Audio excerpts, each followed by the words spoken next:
Ramachari serial.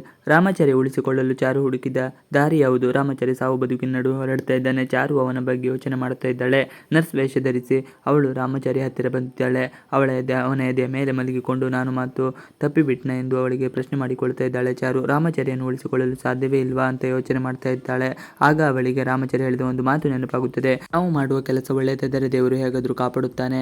ಅನಂತರ ಅವಳ ಕಣ್ಣು ಪೂರ್ತಿಯಾಗಿ ಹೋದ ಘಟನೆ ಬರುತ್ತದೆ. ವಿಜ್ಞಾನವೇ ಆಗುವುದಿಲ್ಲ ಎಂದು ಬಿಟ್ಟಿದ್ದನ್ನು ಆಯುರ್ವೇದದ ಮೂಲಕ ಸರಿಪಡಿಸಿದ ನೆನಪು ಅವಳಿಗೆ ಆಗುತ್ತದೆ. ಈಗ ಇವನಿಗೂ ಅದೇ ರೀತಿ ಮಾಡಬೇಕು, ಹಾಗಾದರೆ ಇವನ ಜೀವನ ಉಳಿಸಿಕೊಳ್ಳಬೇಕು ಎಂದು ಯೋಚನೆ ಮಾಡುತ್ತಾಳೆ ಚಾರು. ಆದರೆ ರಾಮಚಾರಿಯನ್ನು ಆಸ್ಪತ್ರೆಯಿಂದ ಹೊರಗಡೆ ಕರೆದುಕೊಂಡು ಹೋಗುವುದು ಹೇಗೆ ಎಂದು ಅವಳಿಗೆ ಅರ್ಥ ಆಗುತ್ತಾ ಇಲ್ಲ. ಮನೆಯಲ್ಲಿ ಜಾನಕಿ ಎಂದರೆ ಅವಳ ಅತ್ತೆ, ಇಬ್ಬರು ಮಕ್ಕಳು ನನಗೆ ಸಿಗುತ್ತಾರೆ ಎಂದು ತುಂಬಾ ಆಸೆಯಲ್ಲಿದ್ದಾರೆ.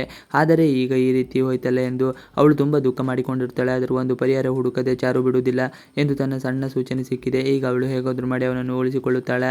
ಹೊರಗಡೆ ಡಾಕ್ಟರ್ ಹೇಳಿದ ಮಾತುಗಳು ಅವಳಿಗೆ ನೆನಪಾಗಿ ನೆಲದ ಮೇಲೆ ಕುಸಿದು ಬೀಳುತ್ತಾಳೆ.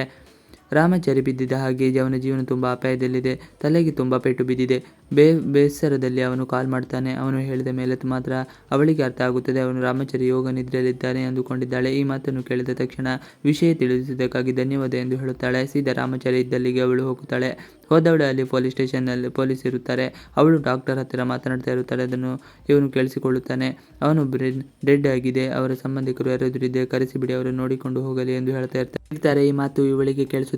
ಇವಳು ಕಂಗಾಲಾಗ್ತಾಳೆ. ಭಾವನೆಗಳು ಇಲ್ಲದ ರೀತಿ ನಿಂತಿರುತ್ತಾಳೆ. ಇಷ್ಟು ಇವತ್ತಿನ video. Thanks for watching video.